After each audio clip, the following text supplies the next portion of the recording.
1.5 பாதத்தை கூட பிடிச்சு தான் அவரோட காணியில மதில் கட்டினார். போலியான அதிகாரிகளை பிடித்து இது தயாரிக்கப்பட்ட பேமெண்ட் நான் ஆணித்தரமா சொல்லுவேன். மாடி வீடு கட்டி அதை வாடகை கொடுத்து கொண்டிருக்கிறார். இப்போ அந்த ஆசையில என்ன தெரியாது. இப்போ கோஆபரேட்டிவ் நிலமும் கட்டிடமும் தனக்கு தான் உரியதென்றும் மன்னார் மடு பலநோக்கு கூட்டுறவு சங்கத்துக்குரிய காணியினை பிரான்சில் வசிக்கின்ற புலம்பெயர் தமிழர் ஒருவர் அபகரித்திருப்பதாக தெரிவிக்கப்பட்டிருக்கிறது. இது தொடர்பாக அப்பகுதி மக்கள் மற்றும் மடு பல்நோக்கு கூட்டுறவு சங்கத்தின் தலைவர் உள்ளிட்டவர்கள் குற்றம் சாட்டியிருக்கிறார்கள். இது தொடர்பாக அவர்கள் பல கருத்துக்களையும் காணொலி மூலமாக தெரிவித்திருக்கிறார்கள். என்ன நடந்தது இது தொடர்பாக விரிவாக பார்க்கலாம். மன்னார் மடு பிரதேச செயலக பிரிவிற்குட்பட்ட பெரிய பண்டுவீச்சான் கிழக்கு எனப்படுகின்ற பகுதியில், அதாவது பெரிய பண்டுவீச்சான் பிரதேச வைத்தியசாலைக்கு முன்பாக ஒரு காணி ஒன்று இருக்கின்றது. குறித்த பகுதி மடு பல்நோக்கு கூட்டுறவு சங்கத்தின் ஒரு பகுதியாக இருந்தது. அதை தவிர ஆரம்ப காலத்தில், அதாவது நானாட்டான் என்கின்ற அடிப்படையிலே முதல் பல்நோக்கு கூட்டுறவு சங்கம் இருக்கின்ற போது அதன் கிளை அலுவலகம் அல்லது மடு பிரதேச செயலக பிரிவிற்குள்ளே வந்த முதல் ஒரு களஞ்சிய சாலையாக அந்த இடம் பயன்படுத்தப்பட்டது. அதாவது கிட்டத்தட்ட 50 வருடங்களுக்கு முன்பாகவே அதிலே மடு பல்நோக்கு கூட்டுறவு சங்கத்தின் களஞ்சிய சாலை இருந்ததாகவும் அதற்கு பிறகு அங்கு வியாபார நிலையம் அமைக்கப்பட்டதாகவும் கூறப்படுகின்றது. இவ்வாறு நீண்ட நெடிய வரலாறு கொண்ட ஒரு இடமாக அந்த இடம் இருக்கின்றது. இப்படியான சூழ்நிலை தான் அந்த பல்நோக்கு கூட்டுறவு சங்கத்தில் கிளை முகாமையாளராக பணியாற்றி பின்னர் வெளிநாட்டுக்கு சென்று விட்டு தற்பொழுது யுத்தம் முடிந்து பல வருடங்கள் இங்கு வந்து சென்றவர் திடீரென்று கடந்த சில வருடங்களாக அந்த காணியை அபகரித்து வைத்திருக்கின்றார் என்று குற்றம் சாட்டப்படுகின்றது. இவ்வாறான சூழ்நிலையில் அந்த காணி தனக்குரியது என்று அவர் தெரிவிக்கின்றார்.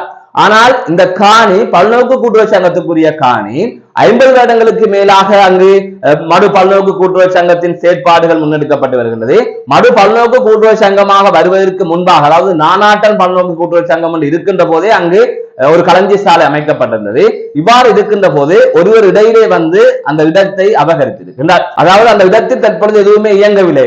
மடு பல்நோக்கு கூட்டுறவு சங்கம் பொருளாதார ரீதியால் பின்னடைந்திருக்கின்ற சந்தர்ப்பத்திலே பல இடங்களில் இருக்கின்ற வியாபார நிலையங்களாக இருக்கட்டும் அல்லது ஏனைய விடயங்களை அவர்களால் முன்னெடுக்க முடியாமல் இருக்கின்றது. இவ்வாறான சந்தர்ப்பத்தில் அந்த இடத்திலும் சில நாட்களாக எதுவுமே இயங்கவில்லை. இப்படியான சூழ்நிலையில் தான் அந்த காணி புலம்பெயர் தமிழரால் அபகரிக்கப்பட்டிருக்கின்றது. பிரான்சில் இருக்கின்ற ஒரு முதியவர் ஒருவர் தான் இந்த காணியை இவ்வாறு அபகரித்து வைத்திருப்பதாக குற்றம் சாட்டப்படுகின்றது. எனவே இது தொடர்பாக பெரிய பண்டுச்சாலையில் இருக்கின்ற அமைப்புகள், மடு பல்நோக்கு கூட்டுறவு சங்கத்தின் தலைவர் உள்ளிட்டவர்கள் குற்றச்சாட்டுக்களை முன்வைத்திருக்கிறார்கள். அவர்கள் இது தொடர்பாக மடு பிரதேச செயலாளரை சந்தித்து இந்த விடயம் தொடர்பாக தெரிவித்திருந்தார்கள். அவர் இவ்வாறு தனிப்பட்ட நபர் பல்நோக்கு கூட்டுறவு சங்கத்துக்குரிய அந்த காணியினை அபகரிக்கின்றார் என்று, அதாவது மதில் கட்டுகின்றார் என்றெல்லாம் கூறப்பட்டது. அப்போது பிரதேச செயலாளர் குறிப்பிட்டிருந்தார், உங்களுக்கு ஏதாவது ஆவணங்கள் இருந்தால் அந்த ஆவணத்தை கொண்டு வாருங்கள் என்று, அதாவது இந்த புலம்பெயர் தமிழருக்கு தெரிவிக்கப்பட்டிருந்தது. அதுக்கு பிறகாக அது தொடர்பாக எந்த ஒரு ஆவணமும் இன்று வரை இந்த பொது அமைப்புகளுக்கோ அல்லது மடு பல்நோக்கு கூட்டுறவு சங்கத்திற்கோ காண்பிக்கப்படவில்லை. அதனை தாண்டி குறித்த இடத்தில் எந்த ஒரு வேலையையுமே மேற்கொள்ள வேண்டாம் என்று மடு பிரதேச செயலாளர் கூறியிருந்தார். ஆனால் நீ யார் எனக்கு கூறுவது என்பது போல அந்த புலம்பெயர் தமிழர் தன்னிச்சையாக அனைத்தையுமே செய்து முடித்து விட்டார். இந்த நிலையில் தான் மன்னார் மாவட்ட செயலாளரை அப்பகுதியைச் சேர்ந்த பொது அமைப்பினர் போய் சந்தித்திருந்தார்கள். அது தொடர்பாக அவர்கள் மாவட்ட செயலாளரிடமும் முறையிட்டிருந்தார்கள். அது தொடர்பாக நடவடிக்கை எடுக்குமாறும் வலியுறுத்தியிருந்தார்கள். இவ்வாறு அந்த பிரச்சனை நகர்ந்து கொண்டே இருக்கின்றது. இந்த சூழ்நிலையில் தான் கடந்த வாரங்களுக்கு முன்பாக பிரான்ஸ் உள்ளிட்ட பல நாடுகளைச் சேர்ந்த புலம்பெயர் தமிழர்கள் சமூக வலைத்தளத்தில் ஒன்றாக இணைந்து பேசுவதை வழக்கமாக கொண்டிருக்கிறார்கள். அந்த சந்தர்ப்பத்தில் இவ்வாறு மடுவிலே ஒரு இடம் இருக்கின்றது, அதாவது மடு பெரிய பண்டுச்சானிலே ஒரு இடம் இருக்கின்றது. அந்த இடம் தனிநபருக்குரியது. அதிலே பொது கட்டிடங்கள் கட்டப்பட்டிருந்தது. புலிகள் ஆரம்பத்தில் வைத்திருந்தார்கள். இவ்வாறான சூழ்நிலை அந்த நபருக்கு அதை கொடுக்காமல் விட்டிருக்கிறார்கள். அவரது வீடு எல்லாம் ஆரம்ப காலத்தில் இருந்ததெல்லாம் குறிப்பிடுகிறார். அப்படி எதுவுமே இல்லை. பிழையான ஒரு தகவலை அவர் புலம்பெயர் தேசத்திலே தெரிவித்ததாக குற்றம் சாட்டப்படுகிறது. அது தொடர்பாக ஒரு ஓடியோ வழியாக இருந்தது. அதன் தொடர்ச்சியாகத்தான் இவர்கள் இந்த விடயம் தொடர்பாக தற்பொழுது ஊடகங்களை நாட வேண்டிய ஒரு தேவை ஏற்பட்டிருக்கிறது. இது தொடர்பாக அவர்கள் பதிலளித்திருக்கிறார்கள். எவ்வாறு அதற்கு உரிமை கொண்டாடுகின்றார் என்பது தெரியவில்லை. அதற்குரிய ஆவணமும் அவரிடம் இல்லை. அது தொடர்பான ஆவணமும் இன்னும் காண்பிக்கப்படவில்லை. அதுதவிர இவ்வாறு அவரால் அந்த இடத்திற்கு ஒரு ஆவணத்தை பெறக்கூடிய வகையில இருந்தது என்கின்ற கேள்வியும் எழும். அவரோட ஆவணத்தை காட்டினால் அது தொடர்பாக பல கேள்விகள் எழும். அது பல்நோக்கு கூட்டுறவு சங்கம் இருக்கின்ற ஒரு பொது இடத்தை எவ்வாறு இவர் எடுத்தார் என்கின்ற ஒரு கேள்வி இருக்கின்றது. அதை தவிர மடு பல்நோக்கு கூட்டுறவு சங்கம் பல ஒப்பந்தங்களை போட்டிருந்தது. பலரது காணி மாற்றங்கள் தொடர்பாக பல ஆவணங்களை வைத்திருந்தது. யுத்த காலத்தில் அந்த ஆவணங்கள் அனைத்துமே காணாமல் போய்விட்டது. அதனால் பல இடங்கள் இவ்வாறு சர்ச்சையில இருக்கின்றது. ஆனால் இது ஒரு பொது இடம், யாருக்குமே எந்தவித உறுதியோ அல்லது காணி உரிமை கோரக்கூடிய எந்தவித ஆவணங்களோ இருக்கவில்லை. அப்படி இருக்கின்ற போது நீண்ட காலமாக இருக்கின்ற ஒரு பல்நோக்கு கூட்டுறவு சங்கத்துக்குரிய காணியை எவ்வாறு தனிநபர் அபகரித்தார் என்ற பெரும் கேள்வி இங்கு இருக்கின்றது. அது தவிர பல புலம்பெயர் தமிழர்கள், உதாரணத்துக்கு ஜாழ்ப்பாணத்தை எடுத்துக்கொண்டால் ஜாழ்ப்பாணத்தைச் சேர்ந்த பல புலம்பெயர் தமிழர்கள் தங்களுக்குரிய காணியை, சில காணிகள் எல்லாம் 20 கோடி 25 கோடி பெறுமதியானவை, அவற்றையெல்லாம் பொது தேவைக்காக கொடுத்துக் கொண்டு வருகின்றார்கள். ஆனால் இங்கு இந்த புலம்பெயர் தமிழர் பொது தேவைக்காக பயன்படுத்தப்பட்ட ஒரு காணியை அவர் தனது செல்வாக்கை பயன்படுத்தி அபகரித்திருக்கிறார் என்பதுதான் இப்போது மக்களின் குற்றச்சாட்டாக இருக்கின்றது. எனவே இது தொடர்பாக அவர்கள் முன்வைத்த குற்றச்சாட்டுகள் தொடர்பான காணொலியை தொடர்ந்து பார்க்கலாம். மீண்டும் ஒரு காணொலி சந்திக்கின்றேன். நான் நடராஜா ஜெயகாந்த். என்னுடைய பெயர் வந்து பிலிப்பு யோசப் பெர்னாட். சும்மா கூப்பிடுற ரவி என்று. நான் பெரிய வண்டிச்சான் கிராமத்திலே தான் பிறந்து வளர்ந்தான். என்னுடைய வயது தற்பொழுது 66. எனக்கு கூடுதலாக 12 வயதிலிருந்து இந்த சங்க கட்டிடம் இருந்தது தெரியும். ஏற்கனவே இந்த சங்க கட்டிடம் வந்து நானாட்டான் பகுதி பல்நோக்கு கூட்டுறவு சங்கத்தோட ஒரு கிளையாக இருந்தது, கிளை இலக்கம் 5. ஏற்கனவே இந்த கிராமம் வந்து மாந்தை மேற்கு அடம்பன் உதவி அரசாங்க அதிபர் பிரிவிலே தான் இருந்தது இந்த கிராமம். ஆனால் பல்நோக்கு கூட்டுறவு சங்கம் நானாட்டான் பல்நோக்கு கூட்டுறவு சங்கத்தில் உள்ள பதிவிலே இருந்தது. அந்த காலத்திலேயே கொலனி 1950, நான் அறிந்த வரையில் 1956ஆம் ஆண்டு இந்த கொலனியிலே குடியேற்றப்பட்டது. அந்த நேரமே பொது தேவைகளுக்கான உரிய காணி ஒவ்வொரு ஏக்கர் வீதம் விடப்பட்டது. அதன்படி அதிலே ஒரு கட்டிடம் இருக்கின்றது. அந்த கட்டிடம் தற்போது நடந்த யுத்தத்தால் பாதிக்கப்பட்டு கூரை இல்லாமல் கட்டிடம் மட்டும்தான் இருக்கின்றது. ஆகவே அது வந்து ஒரு ஏக்கர் காணியிலே 3 கட்டிடங்கள் இருந்தது. அதாவது முதலாவது 1956-57ஆம் ஆண்டு கட்டப்பட்ட கட்டிடம் உண்டு, ஒரு சங்க கட்டிடம். அப்படியே கட்டி அதில் தான் அந்த காலத்தில் நான் அறிஞ்சிருக்கிறேன், அந்த கூப்பனுக்கு அரிசி இலவசமாக கொடுக்குற காலம், கூப்பன் முத்திரை வெட்டி. அதே நேரத்தில் எங்களுடைய ஐயா, அவருக்கு வந்து மத்தியாஸ் பிலிப், அவர் சங்கத்தில் சேல்ஸ்மேனாக இருந்திருக்கிறார், வாட்சராக இருந்திருக்கிறார். அவர் சில நேரம் அங்காலஞ்சால போனால் நாங்கள் சின்ன பிள்ளைகள் சங்கத்தில் வாட்சராக இருந்திருக்கிறோம். எங்களை வயது வரைக்கும் முந்தி அவர் இங்கேயும் போயிட்டு வரும் வரையும் இருந்திருக்கிறோம். நெல் கொள்வனவு அதெல்லாம் செய்தது. அந்த நேரத்திலே ஒரு ஏக்கர் காணி இருந்தது.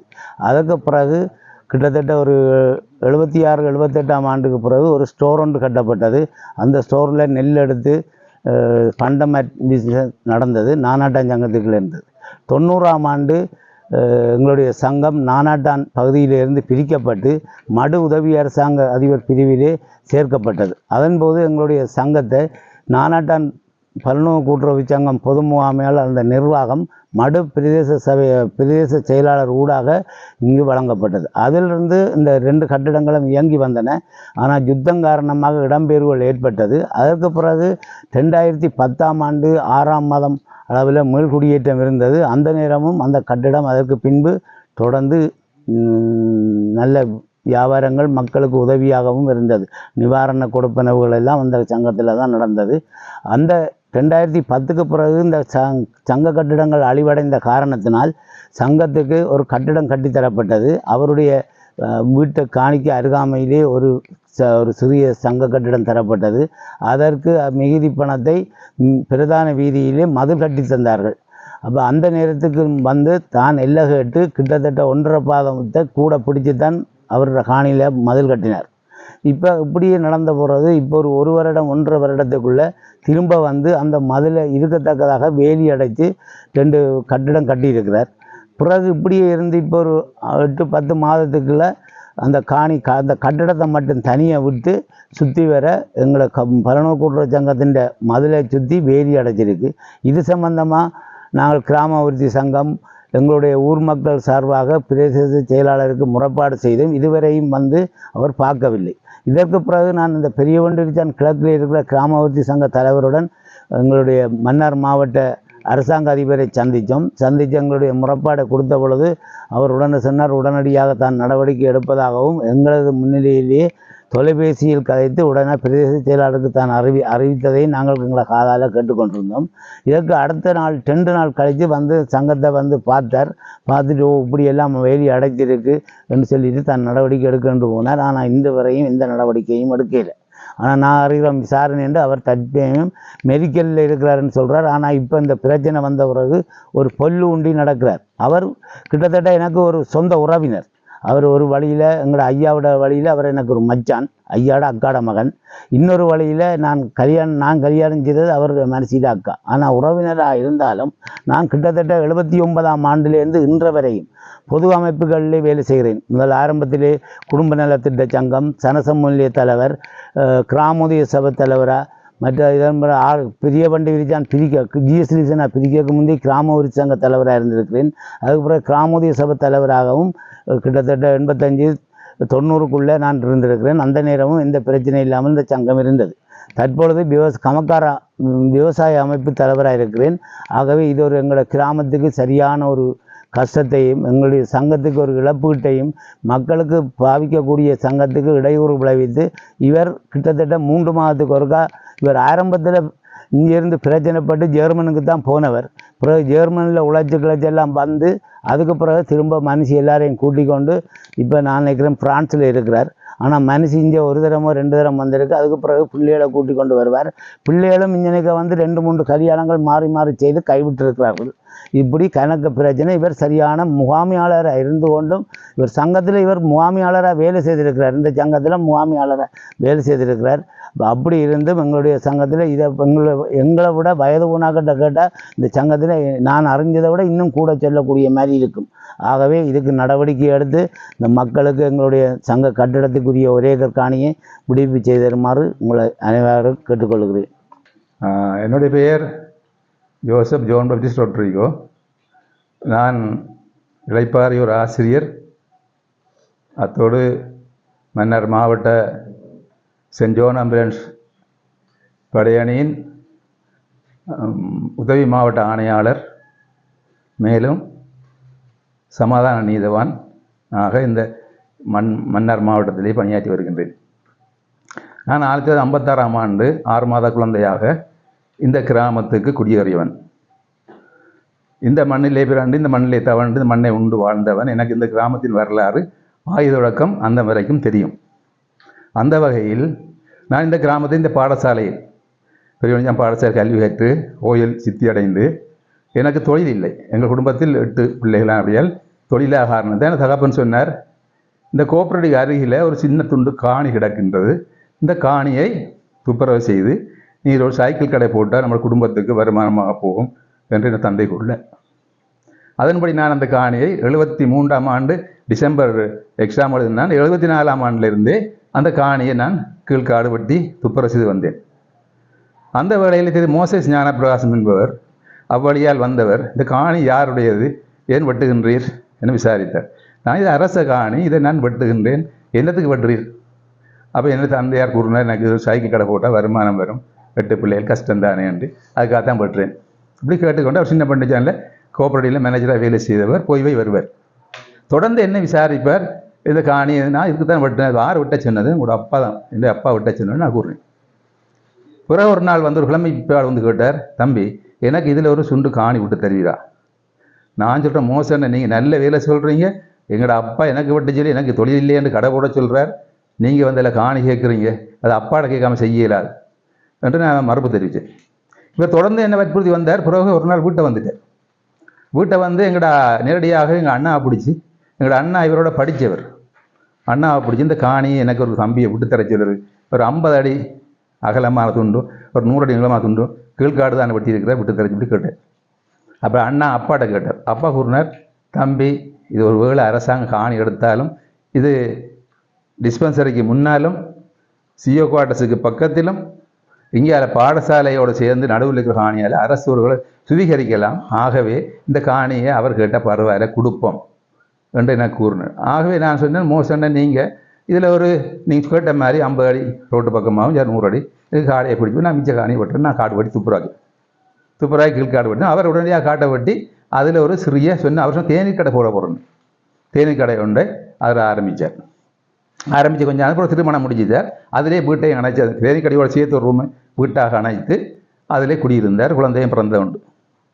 அப்போ என்னுடைய காணி பின்னுக்கிட்டது நான் வெட்டி, நான் இங்கே 3 ஏக்கர் வெட்டியிருந்தேன்.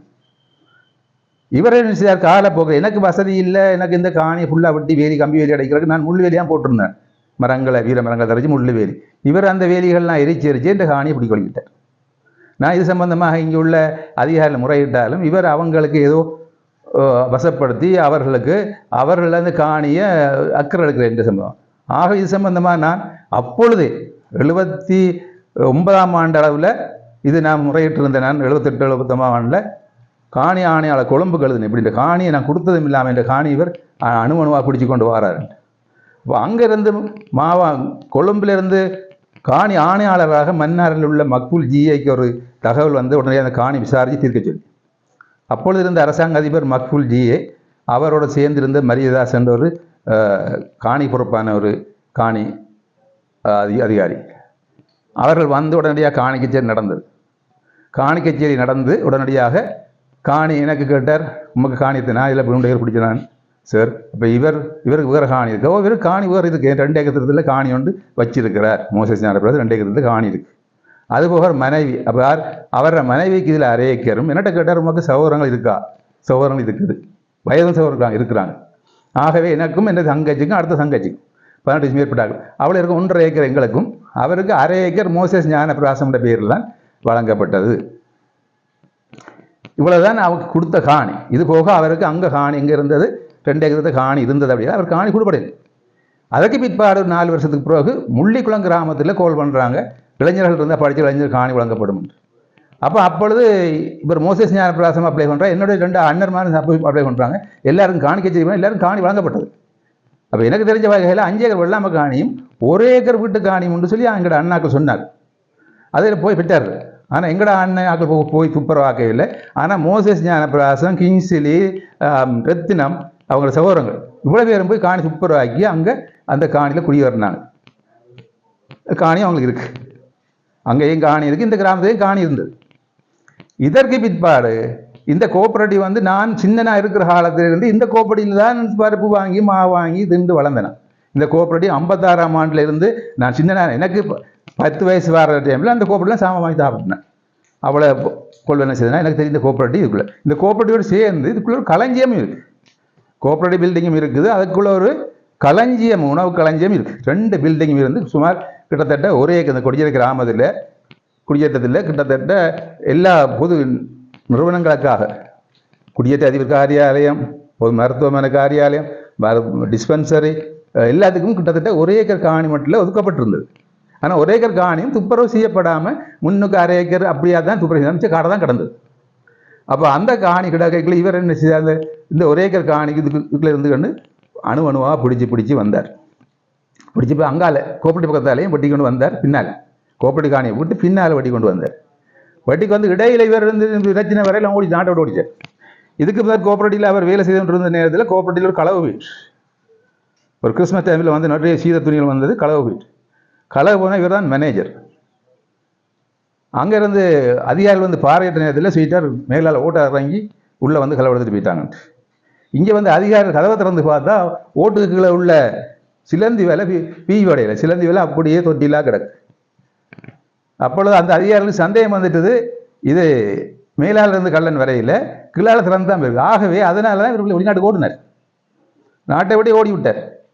மக்களும் பார்த்த சின்ன பணியாக மக்களும் பார்த்து நடந்த சம்பவத்தை நாட்டை விட்டு ஓடினவர் தான். அப்புறம் வரையில் இருந்து கொண்டு ஆக்களை வச்சு தான் அந்த காணியை டெவலப் பண்ணி செய்து கொண்டு வந்தார். இதுக்கு உடனே அவர் உறவினர் இங்கே உறவினராக இருந்தார், ஏஜிஎஸ்ல பேசிட்டு இருந்தார். அவர் தான் முழுதான் பார்வையிட்டு வந்தார். பிறகு இந்த காணி பேமி கொடு அந்த 79ஆம் ஆண்டு காணி கச்சேரி வச்சு இந்த தந்தை அரை ஏக்கர், மோசஸ் மன்னமோனிக்கு அரை ஏக்கர், எனக்கு அரை ஏக்கர், தங்க 2 இருக்கு, அரை ஏக்கர் 1 ஏக்கர். இதுக்கு பிறகு காணி கச்சேரி நடக்கல. யுத்தம் வந்து எல்லாம் இடமே போய்த்தாங்க. யுத்த காலத்தில் மட்டுக்கும் இந்த கோஆபரேட்டிவ் இயங்கிச்சு. அதுக்கு பிறகு இடமே போகிற பிற்பாடு திருப்பி 2009 வந்து எல்லாம் குடியேறுறாங்க. 2009 நானும் வந்து குடியேறேன். குடியேற வீடு கட்டுறேன். நான் கட்டைக்குள்ளே இந்த கோஆபரேட்டில் போயிட்டு எங்கள்கிட்ட செபஸ்டியானில் போய்ட்டு மகளாக கோஆபரேட்டிவ் மேனேஜராக இருக்கிறேன். அவர்கிட்ட போய் தான் நான் வேலை செய்த ஆட்களுக்கு அங்கே சீனியை வாங்கினேன். அவ்வளவுக்கு இந்த கோஆபரேட்டிவ் இயங்கி கொண்டு வந்தது. 2009 கூட இந்த கோஆபரேட்டில் சாமான் கொள்வன செய்தேன். அது காணி அப்படி இருந்தது. ஆனால் இவர் என்ன செய்தார், சுற்றி வர ஆட்களை வச்சு காணியை பிடிச்சி டானாப்படைய கோஆபரேட்டிவ் தான் கொடுத்த காணியை கூட சுற்றி வர காணி முழுக்க பிடிச்சி அடைச்சிச்சார். இப்பொழுது அதுவும் காணாதுன்னு சொல்லி போட்டு கோஆபரேட்டிவ் காணி முழுக்க பிடிச்சிருக்கிறார். கோஆபரேட்டிவ் மதில், கோஆபரேட்டிவ் பில்டிங், 2 பில்டிங் தான் முதலாக பழைய கோஆபரேட்டிவ் ஒன்று இருந்தது.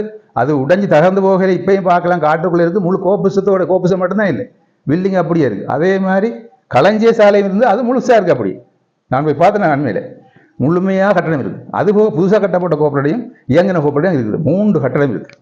அதுக்குள்ள அத்துமீறி இந்த கோஆபரேட்டிவ் பின்னால் புதுசாக ஐயங்கள் கோஆபரேட்டிவ் பின்னால் ஒரு புதிய கட்டணம் அவர் அமைச்சிக்கிறேன். இது சம்பந்தமாக எங்களோட ஊர் மக்கள் தெரிவிச்சிருக்கிறாங்க. இது யாருமே தடுத்து நிறுத்தலை. எந்த அதிகாரியும் தடுத்து நிறுத்த, கிராம சேவரோ அல்லது டிஎஸ்ஓ அல்லது எந்த ஒரு அதிகாரியும் தடுத்து நிறுத்தலை. இந்த காணிக்குள்ள இப்படி அத்துமீறி கட்டணம் அமைக்கிறார், வெளியடைக்கிறார், பல விதம் வெளியடைச்சார். முதல் கொஞ்சம் தான் கட்டணம் அமைச்சு உடச்சி தகராறு வெளியடைச்சார், அதை புற பிரிச்சார். இப்போ முழுக்க அடைச்சிட்டார். அந்த ஒரே காணி ஃபுல்லாக அடைச்சிருக்கிறார். 3 கட்டத்தையும் உள்ள வச்சு. இது சம்பந்தமாக அரசாங்க அதிபருக்கு தெரியப்படுத்தியிருக்கிறாங்க ஊர் மக்கள். அவரும் டிஎஸ்க்கு உடனடியாக அதை நிறுத்த சொல்லி சொல்லியிருக்கிறார். இது வரைக்கும் நிறுத்தப்படையில்லை. பொதுமக்களோட காணி யாராவது அரசாங்கம் பிடிச்சி உடனடியாக நோட்டீஸ் சொல்கிறாங்க காணி வெளியேற சொல்லி. ஆனால் இந்த அரச காணி அது காடை ஒட்டி மக்கள் காணி இல்லாமல் குடியிருக்க அப்படிங்கிறாங்க. இந்த பெரிய கோப்படி 3 பில்டிங்கோட காணி இவர் வெளிநாட்டில் இருந்து வந்து காணியை பிடிக்கிறார். இது வரைக்கும் அங்கே நோட்டீஸ் சொல்லிட்டு நான் காணியில் அது வெளியேற்ற மாதிரி தெரியலை. அவர் அபிவிருத்தி செய்கிறார், கட்டணம் அமைக்கிறார், வெளியடைக்கிறார், ஆக்களை கொண்டு வேலை செய்விக்கிறார், எல்லாம் செய்கிறார், தடை இல்லை. ஆனால் இந்த காணி கச்சேரி நடந்த எப்போன்னு சொன்னால் 2016 காணி கச்சேரி நடக்குது. இந்த கேள்வி என்னென்னா, இவருக்கு 74ஆம் ஆண்டு பேமெண்ட் கொடுக்கப்பட்டிருந்தால் 2016ஆம் ஆண்டு அந்த யுத்தத்துக்கு பிறகு காணி கச்சேரி நடக்கும். என்ன அங்கே இந்த எங்களோட பண்டிகை சேனல் மட்டும் ஏற்றி வச்சுட்டு இந்த காணி கச்சேரி இவர் 4 பிள்ளைங்க கூட்டி வர, அங்கேருந்து வர வெளிநாட்டிலேருந்து வந்து காணி கச்சேரியில் சமூகம் கொடுத்து வந்தால் எங்களுக்கு வந்து அவரை பேர் தான் கூப்பிடுறாங்க. கூப்பிட்டோன்னே முதலாவது மோசஸ் மனமணி 1/2 ஏக்கர், அடுத்தது மகன் 2, 3, 4 பேருக்கு இதில் காணி பதிவு நடக்குது. அப்போ நான் உடனடியாக சொன்னேன் டிஎஸ்க்கு, சார் இது இவருக்கு பதிவு காணி வந்தால் காணி வந்து என்னுடைய காணி இல்லாமல் போயிடும், ஆகவே இதை நிப்பாட்டுங்கன்னு சொல்ல அவர் டிஎஸ் சொன்னார், உமக்கு காணி வேணுமா இருந்தால் வாயை பொத்தி கொண்டு இரும் என்ன போன் பண்ணார் சத்யசோதி டிஎஸ். ஆகவே நான் கதைக்க முடியல. ஏன்னா அவங்கள கூட்டிக் கொண்டு வந்தது அவங்க. அப்போ காணி கச்சேரி நடந்தது. புறம் ஏதோ வகையில் அந்த காணி கச்சேரி கேன்சலாக போயிடுச்சு. அதனால் காணி புறம் 2018 திருப்பி காணி கச்சேரி நடந்தது. அதே மாதிரி பிரச்சனை நடந்தது, அதுவும் கேன்சல் ஆகிடுச்சு. அப்படி இருக்கத்தக்கதாக இவருக்கு எப்படி பேமெண்ட் வழங்கப்பட்டது? பேமெண்ட் விழுந்த காணிக்கு எப்படி இவர் 2016 பிள்ளையை கொண்டு வெளிநாட்டில் இங்கே வருவார், வந்து ஒரு பிள்ளையோட வீடு 1/2 ஏக்கர் கோப்பூர் காணி சேர்த்து பதிவார். 2016 வந்தார், 2018 வந்தார். 2 காணி கச்சேரியும் அது ரத்து செய்யப்பட்டிருக்கு. அப்போ இவருக்கு 64ஆம் ஆண்டு பேமெண்ட் இருந்திருந்தால் இவர் எப்படி வந்து இந்த காணி கச்சேரிக்கு பிள்ளைகளுக்கு உரிமை கோர முடியும்? இது என்னுடைய கேள்வி. அதே போல நாங்கள் இந்த 56ஆம் ஆண்டு இது காணி பிடிச்சிருக்கோம். இதுவரைக்கும் எங்களுக்கு இந்த காணிக்கு நான் இருக்கிற இந்த வீட்டில் தான் பேட்டி கொடுக்குறேன். இந்த வீட்டு காணி பார்த்தலாம் அவரை காணி 25 மீட்டரில். ஆனால் எங்களுக்கு இதுவரைக்கும் பேமெண்ட் அந்த ஏபி பேமெண்ட்டோட நாங்கள் இருக்கிறோம். இவருக்கு எப்படி இப்படி 2 ஏக்கர் கோப்பரேட்டிவ் காணியம் கொடுத்து இவ்வளோ கட்டடங்களோட அரசாங்கம் வழங்கப்பட்டது. அப்படி அரச கட்டடத்தோட வழங்கப்பட்டிருந்து இவரே நம்ம விட்டு கொடுத்திருந்தார் கட்டடம் கோப்பரேட்டிவ் இயங்குறது. அப்படி அவருக்கு எவ்வளவு கொடுக்கப்பட்டிருந்தார் கோப்பரேட்டிவ் இவ்வளோ காலம் இயங்குறது ஏன் விட்டு கொடுத்தார் தண்டை காணியை?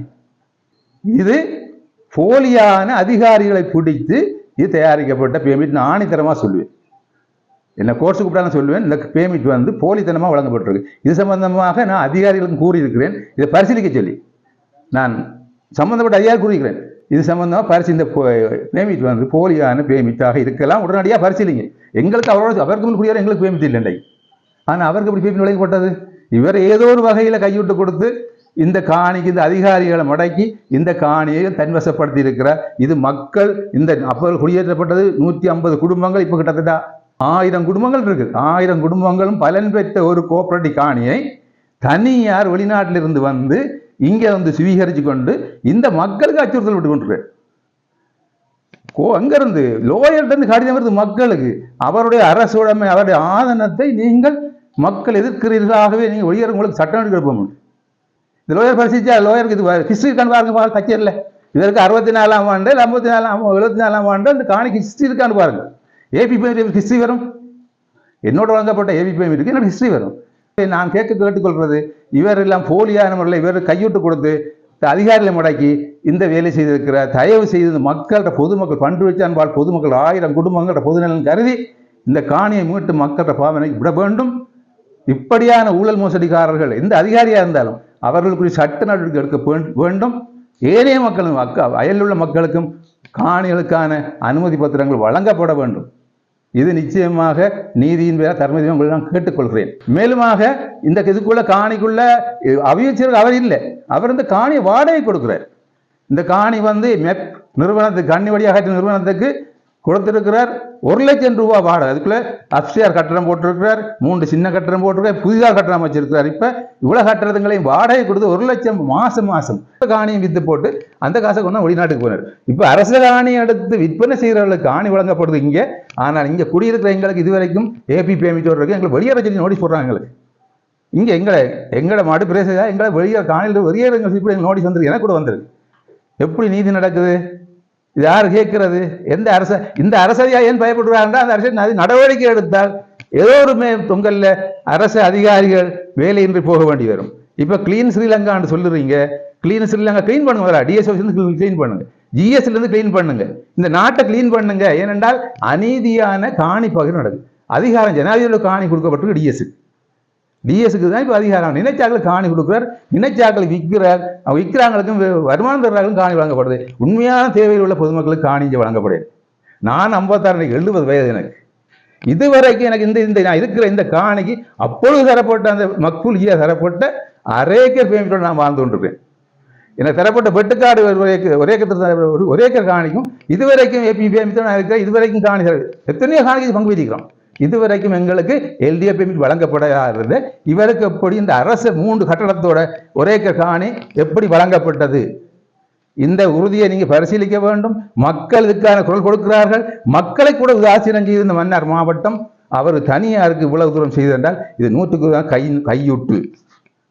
நீங்க கிளீன் ஸ்ரீலங்கா சொல்றீங்க, கிளீன் பண்ணுங்க, கீழ்மட்டத்தை கிளீன் பண்ணுங்க. அதிகாரம் கூட குவிஞ்சிருக்கு இங்கே தான், கீழ்மட்டம் தான் வருது. எங்க DSO ஆஃபீஸ்ல தான் அதிகாரம் குவிஞ்சிருக்கு. ஆனா இங்க ஒரு சிலர் DSO ஆஃபீஸ்ல இருந்து கொண்டும் அவருக்கு சாதகமான இரத்த உறவினர்களுக்குள்ள வேலை செய்யறாங்க. அவங்க தான் இந்த காணி டெவலப் பண்ணதும். அங்க DSOக்கு வந்த கண்டுகள் மரங்கள் இப்ப பார்க்கலாம், தீய மரம்னா எல்லா மரமும் DSOக்கு வந்த பொதுமக்கள் வந்த மரம் தான் வச்சு வளர்ந்துருக்காரு. பராமரிக்கிறார், நியமிச்சுக்கிறார் உறவினரை, அவர் தான் அதை பராமரிக்கிறார், அவர் தான் அந்த மெட்டி கொடுத்து வாடகை வாங்குறார். எல்லாமே உறவுக்காக தங்களுக்காக செய்கின்றார்கள் தவிர மக்களுக்காக இங்கே ஒன்றுமே நடைபெறவில்லை. ஆகவே தயவு செய்து இதை பார்க்கின்ற கண்ணுற மக்கள் உண்மைக்காக நீதிக்காக குரல் கொடுக்குமாறு கேட்டுக்கொள்கிறேன். இந்த அரச காணியை, இந்த கோஆபரேட்டிவ் காணியை இவர் தனியாரிடம் இந்த மோசஸ் ஞானப்பிரகாரம் மீட்டு மக்கள் பாவனை விடும்படியாக கேட்டு விடைபெறுகிறேன். நன்றி. நான் அந்த மடு பல்நோக்கு கூட்டுறவு சங்கத்தின் தலைவர் ஜெகநாதன் கதைக்கிறேன்னு சொன்னால், எங்களை பெரிய பண்டிகைச்சான் தலைமைக்கூடமாக கொண்ட மடு பல்நோக்கு கூட்டுறவு சங்கத்தில் பல இணைக்கப்பட்ட கிளைகள் இருக்கின்றது. அதிலும் எங்களோட பெரிய பண்டிச்சான் கிழக்கு கிளையானது ஆரம்பத்திலே நானாட்டான் பல்நோக்கு கூட்டுறவு சங்கத்தில் இருந்த காலத்தில் இருந்தே நாங்கள் குழந்தை பிள்ளையாக இருக்கிற காலத்திலேயே அந்த கட்டிடமும் காணியும் இருந்தது. நாங்கள் அந்த கடையில் நோர்த்தி பொருட்கள் வேணுனது இப்போ எங்களுக்கு ஞாபகம் இருக்குது. அப்படி இருந்தும் தொடர்ந்தும் அந்த காணி எங்களை உரிய காணின்னு சொல்லி நாங்கள் பல தடவைகள் பிரதேச செயலகத்துக்கு கடிதங்கள் போட்டு அதுக்குரிய நடவடிக்கைகள் அங்கே நடந்து கொண்டு இருக்கிற பட்சத்தில் அதுக்கு அருகாமையில் இருக்கிற மோசஸ் என்பவர், அவர் முன்ன நாள் ஒரு பல்நோக்கு கூட்டுறவு சங்கத்தில் மாமாளர் இருந்தவர். அந்த சங்கத்திலேயும் அவர் கடமை புரிந்தவர். அந்த காலத்தில் அவர் தண்டை காணியின்றி உரிமை கொண்டாடாமல் இப்போ அவர் அதுக்கு பக்கத்தில்